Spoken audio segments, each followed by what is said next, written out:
السلام علیکم ورحمۃ اللہ وبرکاتہ۔ اعوذ باللہ السمیع العلیم من الشیطان اللعین الرجیم، بسم اللہ الرحمن الرحیم۔ الحمد للہ الاول بلا اول کان قبلہ، والآخر بلا آخر یکون بعدہ، الذي قصرت عن رؤيته أبصار الناظرين وعجزت عن نعته أوهام الواصفين، ثم الصلاة والسلام على النير الأعظم فخر العرب والعجم حبيب إله العالمين أبي القاسم المصطفى محمد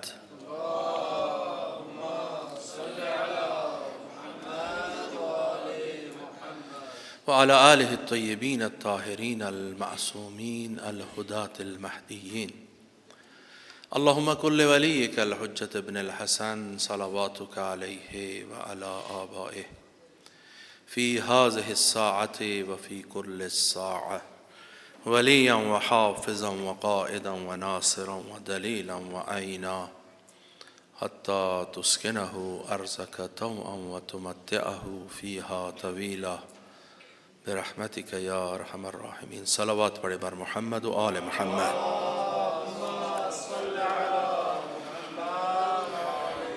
اوصیکم و نفسی بتقوی اللہ۔ اس پہلے خطبے میں پہلے اپنے آپ کو مخاطب کر کے پھر آپ تمام مؤمنین اور مسلمین کو جن تک میری آواز پہنچ رہی ہے تقوی الہی کی طرف دعوت دیتا ہوں۔ جس طرح سے ہر خطبے میں کہا جاتا ہے کہ شیطان کا ورغلانہ مسلسل ہے، تقوی کی طرف دعوت دینا بھی مسلسل ہے، آشکارا دشمن ہے۔ الم اعہد الیکم یا بنی آدم ان لا تعبدوا الشیطان انہ لکم عدو مبین۔ عدو ہے، دشمن ہے، اور ابانہ کے ساتھ واضح ہے، ہر صورت میں اس نے قسم خوردا ہے، قسم کھائی ہے کہ اس نے تمہیں ورغلانا ہے، یا عملاً ورغلا دیتا ہے، نہیں تو وسوسہ ڈالتا ہے، شک میں ڈالتا ہے۔ ہاں، شک میں آپ مبتلا ہو جاتے ہیں لیکن اس کے مسئولیت آپ کی گردن پر نہیں ہے۔ یہی مصطفیٰ بندوں کی اور جو چنے ہوئے لوگوں کے متعلق یہ ہے کہ اس نے خدا کے حضور میں جب یہ وعدہ لیا تھا کہ خدایا میں تیرے سارے بندوں کو ورغلاؤں گا مگر وہ جو کہ تیرے چنے ہوئے لوگ ہیں۔ وہ چنے ہوئے لوگ کون ہیں؟ انبیاء ہیں، رسول ہیں، ائمہ اہل بیت ہیں۔ یہ وسوسے میں بھی نہیں جاتے۔ تم نجاست کو جب دیکھتے ہو، یہ نجاست جب دیکھتے ہو تو کس طرح سے خیال کرتے ہو کہ یہ کیا چیز ہے؟ کبھی تصور کر سکتے ہو اس کو ہاتھ لگانے کا، اس کے قریب جانے کا؟ آپ کا دل اس سے متنفر ہوتا ہے۔ اہل بیت پیغمبر کا، انبیاء گناہ سے ایسے ہی متنفر ہوتے ہیں، تصور میں بھی نہیں لا سکتے۔ وہ گناہ کی حقیقت کو جانتے ہیں، گناہ کی واقعیت تک پہنچے۔ خداوند متعال نے کیونکہ ان کو رہبر قرار دیا ہے، اگر وہ بھی مبتلا بے گناہ ہوں تو جو خود گناہ گار ہے اگر وہ قائد بن جائے تو دوسروں کو بھی گناہ کی طرف ہی دعوت دے گا۔ تو اس ایسے جو قیادت کی طرف جائے گا، جو لوگوں کو لے کر جا رہا ہے کہ اس کی لوگوں کی سربراہی کرے، اور وہ بھی خدا کی طرف سے، خداوند متعال تو کسی قسم کی اس کو ضرورت ہی نہیں ہے کہ گناہ کو انجام دے، تو اس ہر چیز سے بالا تر ہے۔ تو جس کو وہ معین کرے گا وہ ہر قسم کی گناہ سے پاک ہونا عقلی اور بدیہی امر ہے۔ اسی واسطے اب یہ کہتے ہیں کہ ہمارے اہل بیت جو ہیں وہ نبی نہیں ہیں۔ ہاں، جب تک کہ خبروں کی ضرورت تھی تو نبی آتے رہے نا، نبی آتے رہے، لیکن ہمارے پیغمبر کے آنے کے بعد کوئی خبر ادھر والی ادھر پہنچنے کی ضرورت ہی نہیں رہ گئی تھی۔ اسی واسطے بعد از پیغمبر کے کوئی نبی نہیں ہے، لیکن قیادت کی تو پھر بھی ضرورت ہے یا نہیں؟ آپ بھی کامل ہو گئے ہیں، لوگ تو پیغمبر کے حضور میں بھی بیٹھ کے ساری باتیں سن کے کہتے تھے یہ کیا کہتا ہے، یعنی ساری باتیں سن لی پھر بھی کہتے تھے یہ کیا کہتا ہے، اور کچھ تو سنتے ہی نہیں تھے. پیغمبر تلاوت آیات بھی کرتے تھے، ان کے کان پر جوں تک بھی نہیں رہتی تھی.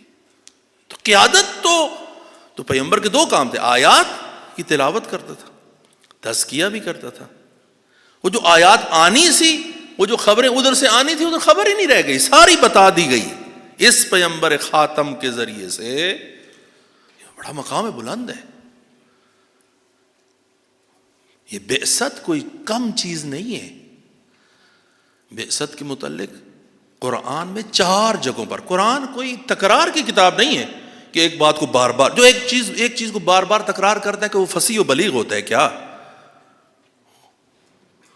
تو بعثت پیغمبر کے متعلق 2 جگہ سورہ بقرہ میں، ایک دفعہ سورہ آل عمران میں اور ایک دفعہ سورہ جمعہ میں، 4 مرتبہ بعثت کے متعلق ہے، کیونکہ یہ بہت بڑا امر ہے اور پیغمبر اس مقام بعثت کے اوپر، اور وہ خاتم النبیین ہے، تمام انبیاء کے سردار ہیں. تو بات یہاں سے شروع کہ تقویٰ اور بار بار بتانا، بار بار لوگوں کو آگاہی دینا، کیونکہ دشمن آشکارا کے مقابلے میں قرار پائے ہیں. اِنَّهُ لَكُمْ عَدُوٌّ مُبِينٌ. کیا اے بنی آدم ہم نے تم سے عہد نہیں لیا تھا کہ تم شیطان کی عبادت نہیں کرو گے؟ کوئی بندہ کہے بھائی ہم گناہ کرتے ہیں، شیطان کی عبادت تو نہیں کرتے. نہیں بھائی، جب آپ کسی کی باتوں کو ہر لحاظ سے مانتے ہو تو یہی تو اس کی کیا ہوتی ہے، عبادت کی حد تک جاتے ہو. کوئی چیز جو بھی ہے، ریشہ دوانیاں کرتے ہو، بھائی بہنوں کو لڑانے کی بات کرتے ہو، دوستوں کو لڑانے کی بات کرتے ہو، سوسائٹی کے اندر گند پھیلانے کی بات کرتے ہو، ہر بری جگہ پر اگر تم بیٹھتے ہو تو تم شیطان ہو. ایک صورت میں وہ کہتے ہیں کہ زید عادل، ایک ہوتا ہے زید ظالم، ایک ہوتا ہے زید عدل، زید ظلم. یہ مبالغہ ہے، خود مصدر کو حامل کر دینا.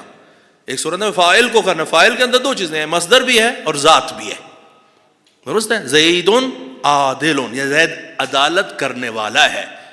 لیکن جب میں کہتا ہوں زید عدل، زید عین عدل ہے، یہ مبالغہ کی بہت بڑی مرض ہے. زید ظلم، زید عین ظلم ہے. انسان جب شیطان کی باتوں کے اندر آ جاتا ہے، عین شیطان بن جاتا ہے.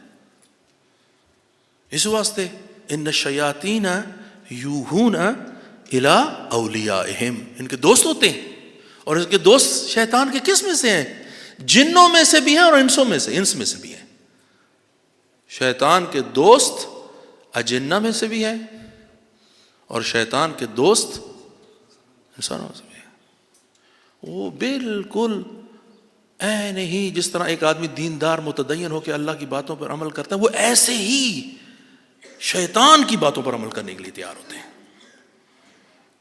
اور آج کل تو جو جدید سوشل میڈیا کی چیزیں آئی ہوئی ہیں ان میں تو یہ چیزوں کا اظہار بہت زیادہ ہے. آپ دیکھتے بھی ہوں گے اس قسم کے لوگ ہیں اور اس قسم کے وہ اعمال بھی انجام دیتے ہیں جو شیطانی ہوتی ہے. یہ دیکھو نا تم کہ جا کر ایک بچے کی قبر کو کھود کر اندر بیٹھ کے عمل کرنا، یہ شیطانی نہیں عمل ہو تو یہ کیا ہے؟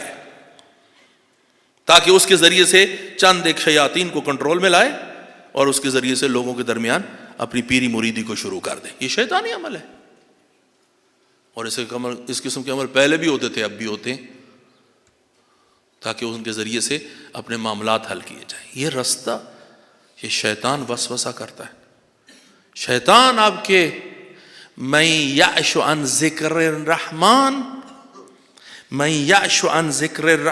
نقیض له شیطانا فہو له قرین. جو ذکر رحمان سے دوری اختیار کرتا ہے، خداوند متعال کی یاد کو چھوڑ دیتا ہے، تقوی الہی اس کے دل میں وہ چراغ روشن نہیں ہے. نقیض لہو شیطانا، ایک شیطان اس کے اوپر رکھا جاتا ہے. فہو لہو قرین. قرین کسے کہتے ہیں؟ ایسا دوست جو ہر وقت ساتھ ہو. کچھ دوست ہوتے ہیں نا ملے چلے گئے. کچھ ہوتے ہر وقت ساتھ, کھانا کھانا ہے ساتھ, باتیں کرنی ہے ساتھ. تو شیطان ان کا دوست بن جاتا ہے, دوستی ان کی شیطان کے ساتھ ہو جاتی ہے. کیوں؟ ذکر رحمان سے دور ہے. اس کو ماہ شعبان کا پتہ ہے, ارزش ماہ شعبان کا پتہ نہیں ہے. ہاں شعبان ہو گیا اس کے لیے جیسے چاند ہو گئے. رجب کے مہینے آیا, ہاں ہو گئے. رجب کے مہینے کی کیا قدر و منزلت ہے, شعبان کے مہینے کی کیا قدر و منزلت ہے, کون کون سے اعمال انجام دینے ہیں, آگے ماہ مبارک رمضان کے لیے کیا آمادگی کرنی ہے, اس کو خبر ہی نہیں ہے. شیطان کو کیا خبر ہوگی؟ یہ وہ شیطان کا قرین جو ہو گیا ہے. ایسے لوگ اس حد تک چلے جاتے ہیں. بات میں نے تھوڑی سی بحث بعثت کے اوپر کرنی تھی, لیکن یہ بحث بھی ضروری ہے. اس حد تک چلے جاتے ہیں کہ کچھ ایسے لوگ ہوتے ہیں کہ جن کے متعلق خداوند متعلق ان کو فوراً آگاہ کر دیتا ہے. فعل حرام انجام دیتا ہے, اللہ تعالیٰ آگاہ کرتا ہے. کوئی نہ کوئی بیماری کی صورت میں, کوئی نہ کوئی بخار آ گیا, کوئی نہ کوئی ضرر ہو گیا, فوراً انسان سر اٹھاتا ہے, میں نے کوئی غلطی کی ہے. مجھے یاد ہے کہ والد صاحب کے پاس ایک تاجر آیا کرتے تھے, تو ان کا ایک پورا بحری جہاز تھا, بہت بڑا کاروبار کرتے تھے. تو وہ اس کے اندر نا کوئی خرابی ہو گئی. تو وہ آ کے, میں بیٹھا تو وہ کہتے ہیں مجھے لگتا ہے کہ میں نے خمس کے دینے میں یا مال زکوٰۃ کے دینے میں یا دوسرے دینے میں کوئی غلطی کی ہے, میں دوبارہ حساب کرنا چاہتا ہوں. یہ خداوند متعال نے یہ مجھے جھٹکا دیا ہے. اور بعض اوقات بندے گناہ کرتے ہیں, کسی قسم کا جھٹکا نہیں آتا, کسی قسم کی تنبیہ نہیں آتی. آپ نے دیکھا نا ایسا ہوتا ہے. یہ اسی طریقے سے ہے جیسے باپ کے سامنے ایک فرزند ہے جس کو وہ باپ دوست رکھتا ہے, پیار کرتا ہے, وہ غلطی کرتا ہے تو باپ فوراً سے کہتا ہے یہ کام دوبارہ نہیں کرنا تو نے, یہ درست نہیں ہے. اور بعض اوقات فرزند اس حد تک پس فطرت ہو جاتا ہے اس کو کہنے کا کوئی فائدہ ہی, وہ کہتا ہے جاؤ جو مرضی کر. پھر ایک ہی دفعہ وہ پکڑ میں لے کر آتا ہے. اسے کہتے ہیں استدراج. ہم ان کو ان کے کام بھلا دیتے ہیں. وہ گناہ کرتے ہیں, ہم ان کو گناہ بھلا دیتے ہیں. گناہ کو یاد رکھنا بھی بڑی بات ہوتا ہے. انسان گناہ یاد رکھتا ہے, خدایا میں نے یہ کیا ہے, میں شرمندہ ہوں, یہ روز جمعہ ہے, یہ ایام ماہ شعبان ہے, 15 شعبان نزدیک ہے, میں خدا تیرے حضور میں شرمندہ ہوں, میں کثافت کاری کر بیٹھا ہوں, میں عبد تو ہوں, تیرا بندہ ہوں, غلام ہوں تیرا, کر بیٹھا ہوں, تیرے ہی حضور میں تو آ رہا ہوں. وہ گناہ کو یاد رکھنے سے یہ شرمندگی انسان کی. لیکن بعض اوقات اس حد تک پس فطرت ہو جاتا ہے, دل اس حد تک کالا کر لیا ہے کہ وہ ہم اس کو بھلا دیتے ہیں. وَسَنَسْتَدْرِجُهُم مِّنْ حَيْثُ لَا يَعْلَمُونَ, اور پھر ہم ان کو جا کے ایسے پکڑتے ہیں جیسے ان کو پتہ ہی. یہ ٹرمپ دیکھیں, آپ دیکھو کتنا مال و دول فلاں کما رہا ہے. وہ نیتن یاہو اتنے 1000 بندے کو مار چھوڑیں, ان کو کوئی فرق ہی نہیں پڑ رہا.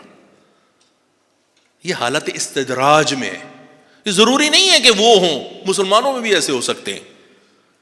ان کی رسی کیا ہوتی ہے, کہتے ہیں اس کی رسی کیا ہو گئی ہے, دراز ہے, اس کی رسی دراز ہے.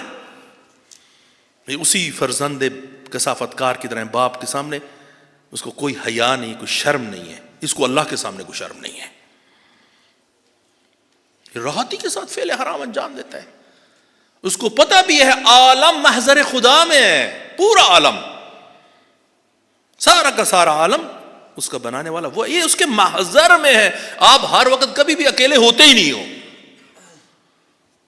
یا تو کبھی اکیلے ہوتے ہو نا, اکیلے ہوتے ہی نہیں ہیں. آپ ہر وقت حضور الہی کے اندر ہیں. تنہا بھی ہوتے ہو تم سمجھتے ہو, وہ تو تمہارے یہ جو تمہارے حبل ورید ہے اس سے بھی نزدیک تر ہے. اذا سألک عبادی فانی قریب, میں تو قریب ہوں, بس تو سوال تو کر, تو مانگ تو صحیح, تو شرمندہ تو ہو. اور جیسے ہی, اور خداوند متعال کو اور اتفاق سے گناہ سے نفرت ہونی چاہیے, گناہ گار سے نہیں. گناہ گار تو بڑا اچھا ہوتا ہے. گناہ گار جس کو اپنی گناہ کا پتہ ہے اور وہ شرمندہ ہے, یہی بندہ تو قابل ارزش ہے. یہی تو بندہ قابل ارزش ہے. تو اتنی فہم ہے اس کے اندر کہ اس نے اپنے گناہ کو سمجھا ہے، اپنی کاستی کو سمجھا ہے اور خدا کے حضور میں جھک گیا ہے۔ اللہ تعالیٰ کو تمہارا جھکا ہوا سر چاہیے، تمہارا نرم شدہ دل چاہیے۔ وہ جو کربلا کے اندر تھے، وہ بچیوں کے کانوں کے اندر سے وہ چیزیں اتارتے تھے، ان کو کوئی فرق نہیں پڑتا۔ وہ کہتے اگر میں نہیں اتاروں گا تو یہ کوئی اور اتار کے لے جائے گا۔ تو یہ مسلمان تو تھے، کہنے کو تو یہ بھی مسلمان تھے۔ ہم نے یہ دیکھنا ہے کہ ہم اپنی زندگی میں کس حد تک ہیں، کہ آیا ہم فعل حرام اگر انجام دے رہے ہیں، چلو بعض کا انسان دے ہی دیتا ہے، شرمندہ ہے یا نہیں؟ یہ شرمندگی بڑا معنی رکھتی ہے، یہ شرمندگی ارزش رکھتی ہے، ویلیو رکھتی ہے۔ اس کا احساس انسان کے اندر ہونا چاہیے۔ ہو جاتا ہے گناہ، درست ہے، لیکن آیا اس پر شرمندگی اپنے اندر احساس کرتے ہو یا نہیں؟ اس واسطے ایک حدیث ہے امام صادق علیہ السلام صلوات،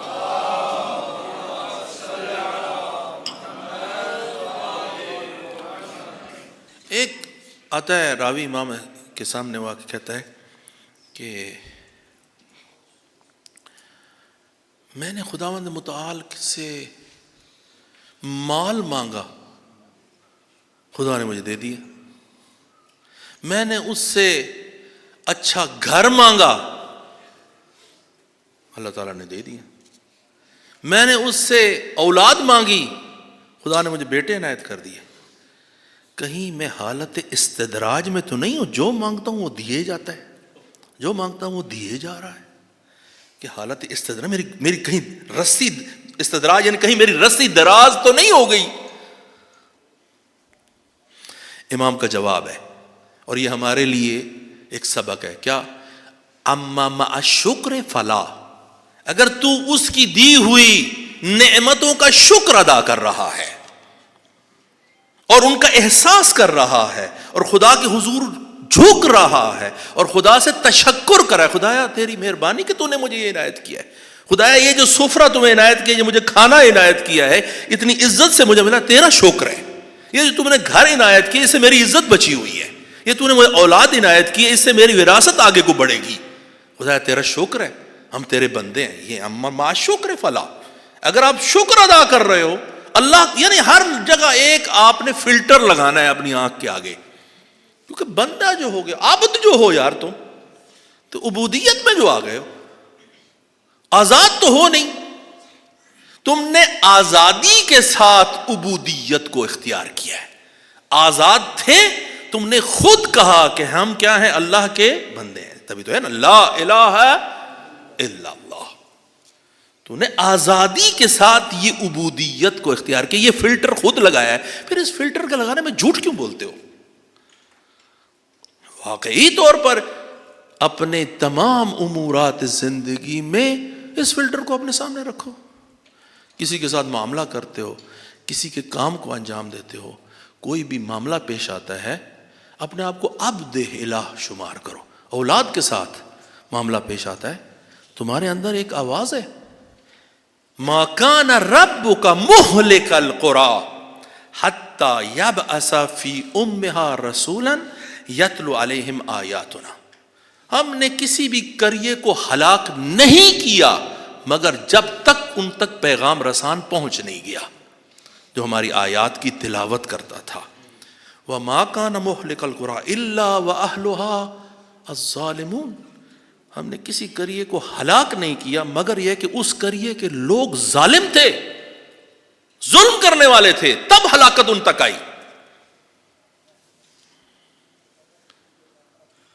انسان، ایک اور حدیث ہے کہ بہت سارے لوگ اپنی زندگیوں جو اللہ کی طرف سے لکھوا کے لائے ہیں نا، اس کی وجہ سے نہیں مرتے، اپنی گناہوں کی وجہ سے مرتے ہیں۔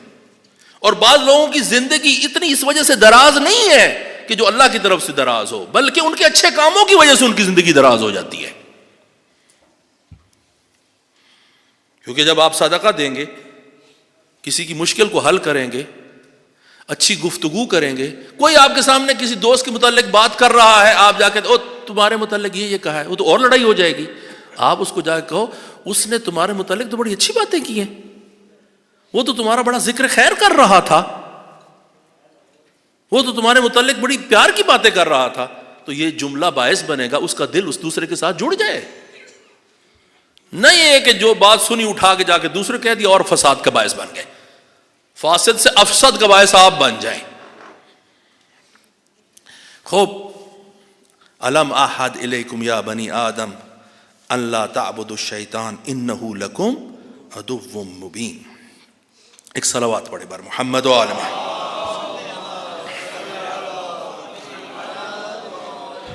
کیونکہ میں نے ایک اور موضوع بحث لانا تھا، اسی میں کافی سارا وقت گزر گیا ہے، تو اس خطبے کو یہاں پر تمام کرتے. خداوند متعال کے حضور دعا ہے کہ ہمیں تقویٰ پر عمل کرنے کی توفیق عنایت فرمائے. ہر وقت اپنی یاد کو خصوصاً اس ماہ شعبان میں ہمارے دل کے اندر زندہ رکھے. اہل بیت کے ساتھ اس دنیا اور آخرت میں ارتباط حاصل ہو ہمیں. خدایا تجھے محمد و آل محمد کا واسطہ جہاں جہاں پر اس مسلمین ہیں اور مؤمنین ہیں ان کی مدد فرما، مخصوصاً غزہ کے اندر، کشمیر کے اندر، افغانستان میں، ایران میں، لبنان میں، اور جہاں جہاں پر بھی اس وقت مشکلات ہیں ان کو حل فرما. خدایا تجھے محمد و آل محمد کا واسطہ صہیونزم جہانی کو مخذول اور مغلوب فرما. بسم اللہ الرحمن الرحیم. قل هو اللہ احد اللہ الصمد لم یلد ولم یولد ولم یکن له کفوا احد. صلوات پڑھ.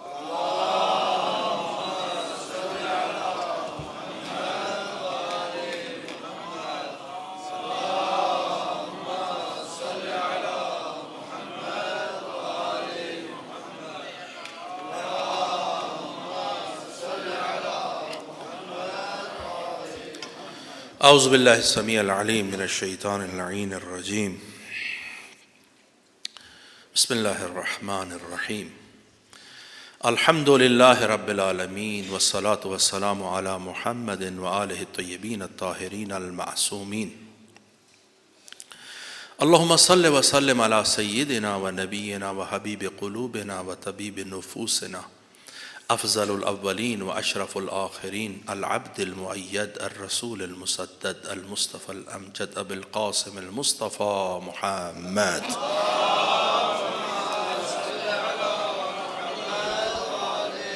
لا سیما المخصوص بالوصایہ والمنصوص بالولایہ سید الوصیین و امام المتقین و یعصوب الدین علی ابن ابی طالب اسد اللہ الغالب علی کل غالب وعلى مشکات النبوة والزجاجة التي كأنها كوكب دري فاطمة الزهراء صديقة الكبرى سلام الله عليها وعلى الحسن والحسين سبتي نبي الرحمة وسيدي شباب أهل الجنة وعلى علي بن الحسين زين العابدين وعلى محمد بن علي باقر العلم بعد النبي وعلى جعفر بن محمد الصادق البار الأمين وعلى موسى بن جعفر الطاهر الطهر وعلى علي بن موسى الرضا المرتضى وعلى محمد بن علي التقي وعلى علي بن محمد النقي والحسن بن علي العسكري وخلف القائم المهدي روحي وأرواح العالمين لتراب مقدمه الفداء. اللهم كن لوليك الحجة ابن الحسن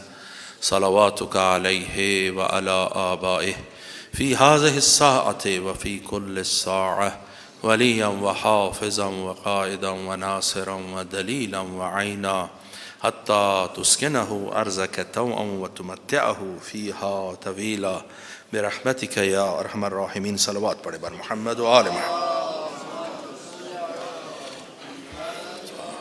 اوصیکم و نفسی بتقوی اللہ. اس دوسرے خطبے کے ابتدا میں بھی پہلے مرحلے میں اپنے نفس خطا کار اور عاصی کو اور پھر آپ تمام مؤمنین اور مسلمین کو تقوی الہی کی طرف دعوت دیتا ہوں. انک لن تخلو من عین اللہ.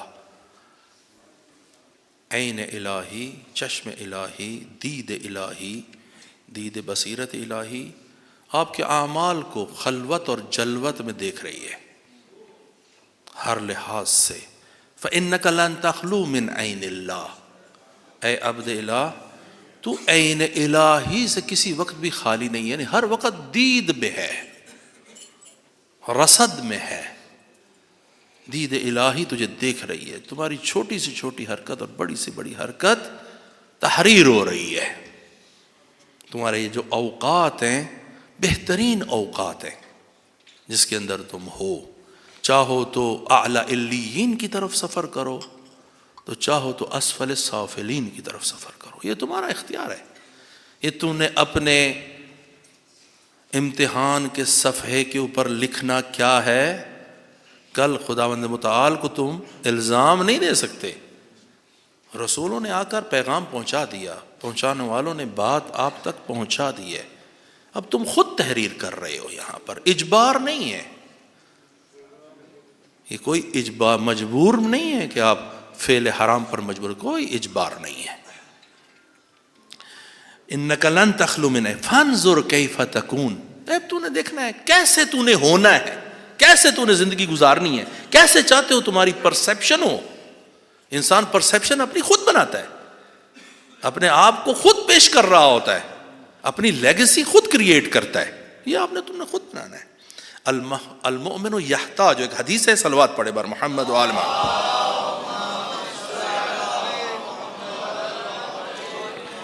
کہ کیسے کرنا ہے، اس کے لیے امام کا قول ہے المؤمن یحتاج الی توفیق من اللہ وواعظ من نفسہ وقبول ممن ینصحہ۔ یہ تین چیزیں انسان کے اندر ضروری ہیں۔ ایک تو اندر زندہ ہو، اندر مر نہ گیا ہو انسان کا، یہ بڑا ضروری ہے، جیسے میں نے پہلے خطبے میں بھی کہا ہے، اندر مر جائے نا تو وہ جو میزان بننا تھا وہ تو تمہارا درونی ضمیر تھا، وہ ضمیر مردہ ہو گیا تو پھر تم بالکل گئے، ختم ہو گیا کام۔ تو انسان کے لیے ضروری کہ ان واعظ من نفسہ، محتاج ہے مومن کہ اس کو توفیق الہی حاصل ہو، اولاً توفیق ہو خداوند متعال۔ توفیق کا مطلب کیا ہے؟ توفیق واو فے اور قاف اس کے حروف اصلی ہے، وفق سے ہے۔ وفق کا مطلب ہے خداوند متعال امور کو ایسے جوڑ دے کہ تم رحمت الہی کے حضور میں آ سکو۔ بعض اوقات ممکن ہے کہ انسان بہتر ہو لیکن توفیق ہی اسے حاصل نہ ہو، توفیق حاصل ہو، توفیق کا ملنا بڑا مہم ہے۔ المؤمن یحتاج الی توفیق من اللہ، سب سے پہلے خداوند متعال سے اپنی توفیقات میں اضافہ مانگو۔ یہ جمعے کا دن ہے، یہ مانگنے کا وقت ہے، یہ وقت ظہر ہے، اس وقت دربائے الہی گشودہ ہیں، کھلے ہوئے ہیں، یہ مانگنے کا ٹائم ہے، کوئی آرزو مانگنی، کوئی یہ وقت ہے توفیقات۔ ماہ شعبان ہے، ہم 15 شعبان کے قریب تر ہوتے چلے جا رہے ہیں۔ ان دنوں میں اور ماہ مبارک رمضان میں انسان کے مقدرات لکھے جاتے ہیں، توفیقات لکھی جاتی ہیں، ایام بہت اہم ہے۔ ان دنوں توفیق مانگو خداوند متعال سے، خدایا ہمیں توفیق دے ہم روزہ رکھ سکیں۔ یہ ماہ ہے شفاعت پیغمبر ہے، صلوات پڑھو اس ماہ میں زیادہ۔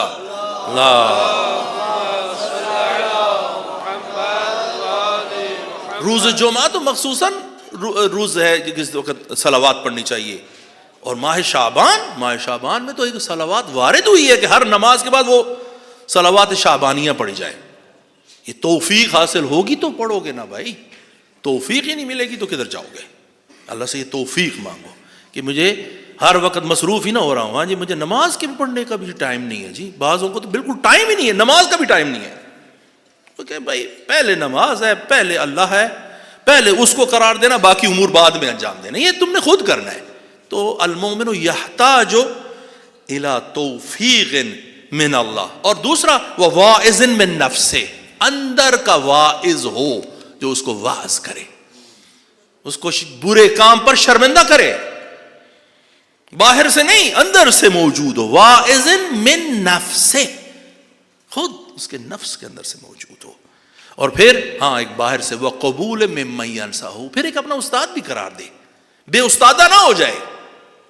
بعض بندے بے استادے ہوتے ہیں، وہ ہر چیز جو ہے نا اپنے سے بناتے ہیں لے کر جاؤ، یہ سب سے خطرناک لوگ ہوتے ہیں۔ جیسے نا ڈاکٹر بنے ہوئے ہوتے ہیں بعض افراد، اسی طریقے سے بعض لوگ خود بخود مسئلے کے مسائل مجتہد بھی بنے ہوئے ہوتے ہیں۔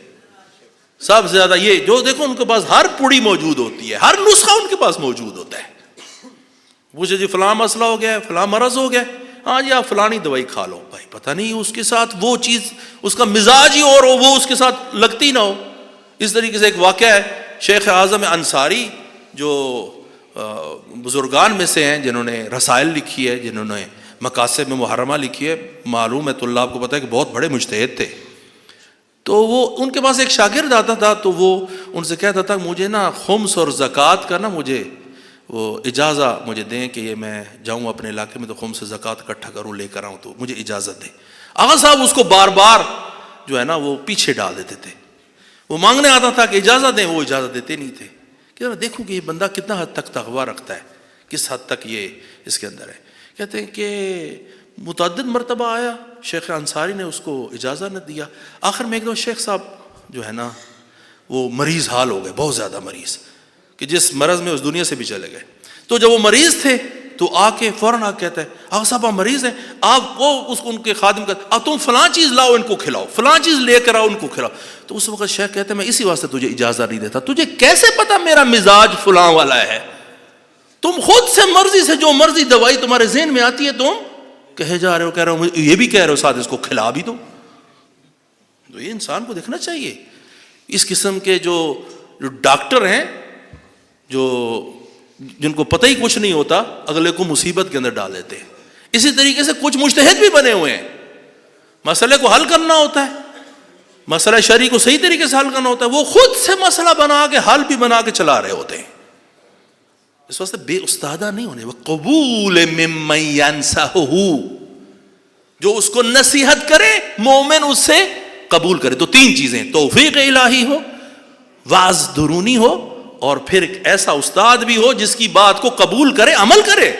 اور پھر استاد بھی کیسا ہونا چاہیے؟ اہل بیت جیسا استاد ہونا چاہیے، جن کے دامن پہ نماز ہو سکتی ہے، ایسے جو ہر لحاظ سے یہ پاک ہوں، کیونکہ خداوند متعال نے مانگنا چاہیے کہ یہ بعض اوقات گناہ اس حد تک نہ چلا، جیسے امام حسین علیہ السلام فرماتے ہیں، صلوات پڑھے بر محمد،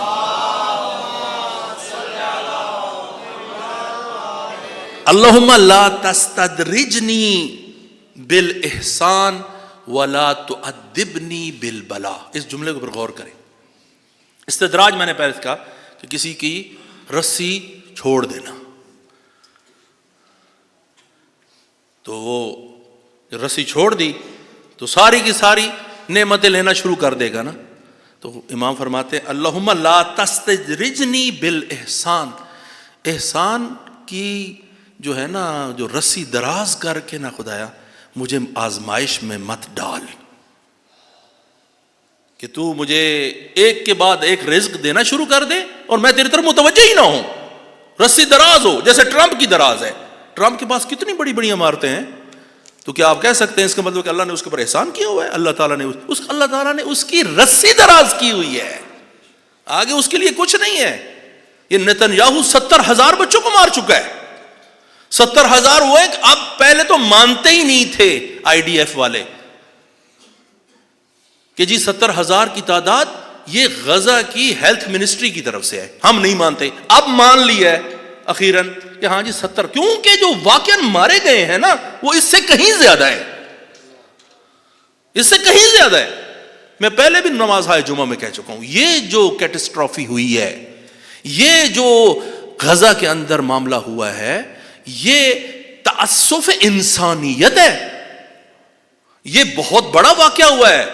یا فرعون کے زمانے میں اس قسم کے واقعے ہوئے، یا بعد میں تیمور لنگ نے اس قسم کی کھوپڑیوں کے پورے پہاڑ بنا دیتا تھا مار مار کے، یا دوسرے بادشاہوں نے اس قسم کے ظلم کے منگولوں کے زمانے میں ہوئے، یا یہ آج کل کے زمانے میں یہ ہوا، یا ہٹلر نے وہ جو نازی ہٹلر نے انجام دیا تھا وہ، یہ واقعہ جو غزہ کے اندر ہوا ہے، 4 ایٹم بم جو 2 شہروں پر، ہیروشیما اور ناگاساکی کے اوپر، جاپان کے اوپر جو 2 ایٹم بم گرائے تھے نا، یہ کہتے ہیں کہ 10 ایٹم بم یا 4 ایٹم بم کے برابر اس چھوٹے سے ایریے کے اندر انہوں نے اتنا بم برسائے اور بندوں کو مار دیا ہے۔ غزہ کی آپ پرانی تصاویر دیکھیں اور نئی تصاویر دیکھیں، بالکل فلیٹ کر کے رکھ دیا ہے۔ ساری دنیا کے اخبارات، ساری دنیا کا میڈیا خاموش۔ اگر کوئی مملکت، اگر کہیں سے آواز آئی تو مومنین میں سے آئی، اہل بیت کے ماننے والوں نے اس کی ریزسٹنس کی اور مدافعت کی ہے، خواہ لبنان کے اندر ہو، خواہ ایران میں ہو، کہیں پر بھی ہو۔ اگر استعمار جہانی کے مقابلے میں اگر قد علم کر کے کھڑے ہو گئے ہیں تو اہل بیت کے ماننے والوں نے، یہ ہمارے لیے یہ بہت بڑی بات ہے۔ اور وہ آپ دیکھ لیں کہ جب چراغ بند ہو رہا ہوتا ہے نا تو آخر میں بہت زیادہ وہ اس کی حالت ہوتی ہے، بہت اوپر اس کی روشنائی بڑی زیادہ ہو جاتی ہے، یہ استعمار ختم ہونے والا ہے. یہ صہیونزم جہانی جو ہر چیز کے اندر گھسا ہوا ہے، آپ کے موبائل کے اندر، ہر چیز کے اندر جو چپ ہے، ہر چیز یہ صہیونستوں کی بنائی ہوئی ہے. آپ یہاں بوتل پیتے ہیں تو اس کے اندر بھی صہیونیوں کا حصہ ہے. آپ صابن استفادہ کرتے ہیں، آپ شیمپو استفادہ کرتے ہیں، آپ کوئی چیز اٹھاتے ہیں، اس کے اندر بھی وہ جو چیزیں بنانے والی ساری کی ساری امریکہ اور اسرائیل اور ہر چیز کے اوپر پوری طرح غلبہ حاصل کر چکے ہیں یہ. اور یہ ایسا ہوا نہیں ہے ہمیشہ، یہ دنیا کی تاریخ بتاتی ہے. یہاں پر فرعون اور نمرود بھی گئے. فرعون اور نمرود اس وقت رسوا ہوئے جب وہ اوج کے اوپر تھے. فرعون اور نمرود کی ذلت اس وقت ہوئی جو بالکل اوج پر تھے، اور یہ بھی اس وقت اپنی اوج پر ہے. انہوں نے ختم ہونا ہے. اب ان کی ذلت نزدیک ہے، لیکن تاریخ یہ بتائے گی کہ کون تھے کہ جو اس استعمار کے سامنے قد علم بند کر کے کھڑے رہے ہیں. سب بتائیں گے یہ اہل بیت کے ماننے والے تھے. انہوں نے اپنی جانیں دے دیں لیکن سچائی سے پیچھے نہیں ہٹے. اب آپ دیکھیں ایران کے اندر کیا ہو رہا ہے. کیوں ایران کے ساتھ یہ سلوک کیا جا رہا ہے؟ ایران کے اندر بدماشوں کی پوری سیریز کو اٹھا کر وہ کہہ رہے ہیں کہ یہ احتجاج ہوتا ہے کہ احتجاج کرنے والوں کے ہاتھ میں بندوقیں ہوں اور وہ آ کر بینک جلا دیں، وہ آ کر مساجد، یعنی کوئی مسلمان مملکت کے اندر جو مسلم ہوں وہ آ کر مساجد جلائیں گے. آپ تصور کر سکتے ہیں؟ مساجد کو جلا کر زندہ بندے اندر جو موجود تھے وہ جل کے راکھ ہو گئے. وہ کتنی ہی مساجد کو جلایا گیا ہے. پھر ایمبولینسز کو جلایا گیا ہے. اور پھر وہ جو پانی لانے والی ہوتی ہیں، وہ جو گاڑیاں ہوتی ہیں فائر بریگیڈ، ان کو کیوں؟ وجہ کیا ہے؟ اس لیے تاکہ لوگوں کو سہولت نہ پہنچ سکے. پولیس والے 100-150 سے زیادہ پولیس والے مارے گئے اور پھر انہوں نے لیڈر بنائے. ابھی تو پورا کا پورا گینگ ہی پکڑا گیا ہے نا. اس میں تو کوئی شک ہی نہیں ہے کہ اب تو پکڑے جا رہے ہیں یہ حضرات، اور یہ سامنے آ گیا ہے. ان کے لیے یہ ٹرمپ بالکل اس بندے کی طرح ہے. وقت بہت کم رہ گیا. یہ وہ اسکول کے اندر نہیں ہوتے کچھ لوگ ہوتے ہیں وہ جو بلی ہوتے ہیں، وہ اپنے جو کہتے ہیں یہ اپنے ڈولے شولے دکھاتے ہیں. یہ وہ ایسے لوگوں کا جواب کیا ہوتا ہے؟ اگر اس کو آئے تو اس کو ایک تھپڑ مارنا ضروری ہوتا ہے. یعنی کہتے ہیں آپ نصیحت کریں. امام جمعہ کے پاس ایک ڈنڈا بھی ہوتا ہے. ان کے لیے جو جواب ہوتا ہے یہ ڈنڈا ہوتا ہے. آپ اگر ان کے آگے جھک جائیں گے تو یہ اور زیادہ بدترین کثافت کار ترین حرکت کریں گے. دیکھیں پورا کا پورا بحری بیڑا لایا ہے اس وقت خلیج فارس کے اندر. ہاں نا، تو بحری بیڑا لے کے آئے، حملہ کرو نا. پھر تمہیں پتہ چلے گا کہ جواب تمہیں کس قسم کا ملتا ہے. یہ سارے کے سارے سہم کے بیٹھے ہوئے ہیں، لیکن جب یہ حملہ کرے گا تو اس کو پتہ چلے گا. اور جواب دے دیا گیا ہے ان کو کہ اگر تم حملہ کرو گے تو ہمہ جانبہ جواب آئے گا. آبنائے ہرمز بند ہوگی، جہاں جہاں پر بھی امریکی اڈے ان کے اوپر حملہ ہوگا. یہ میرا نہیں، میں تو جو خبر ہے وہ آپ کی خدمت میں بیان کر رہا ہوں. اور دیکھیے گا یہ کام کرنے والا نہیں ہے. میری یہ جو ہے نا، جو اپنی جو مجھے سمجھ آتی ہے، یہ کام نہیں کرے گا. یہ بلی ہے. یہ وہ بندہ ہے جو اپنے اچار اس کو آگے آ کے نا وہ بڑی بڑی باتیں کرتا ہے. جب وہ آگے اگلا کھڑا ہو جاتا ہے نا تو وہ بھاگ جاتا ہے. یہ اس بدماش کی طرح. یہ جو صدر ہے تو اس قسم کا پاگل اور بے وقوف انسان، اور یہ سب کے سب کہتا ہے کسی قسم کا قانون مجھ پر لاگو نہیں ہوتا. یعنی یونائٹڈ نیشنز میں جو انٹرنیشنل لا ہے کسی قسم کا قانون مجھ پر لاگو نہیں ہوتا. آسانی سے گیا ہے وینزویلا کے صدر کو اس کے گھر سے اٹھا کے جا کے اس کو بند کر دیا ہے. کوئی سارے خاموش ہیں. بلکہ ہمارا تو وزیر اعظم صاحب اس کے ساتھ وہ بورڈ آف پیس میں بھی بیٹھنے کے لیے تیار ہے. کل تمہارے ملک میں آ کر تجھے اٹھا کے لے جائے، پھر تمہیں شرم نہیں آتی ہے؟ اور تم کس کے ساتھ جا کے بیٹھو گے؟ نیتنیاہو کے ساتھ.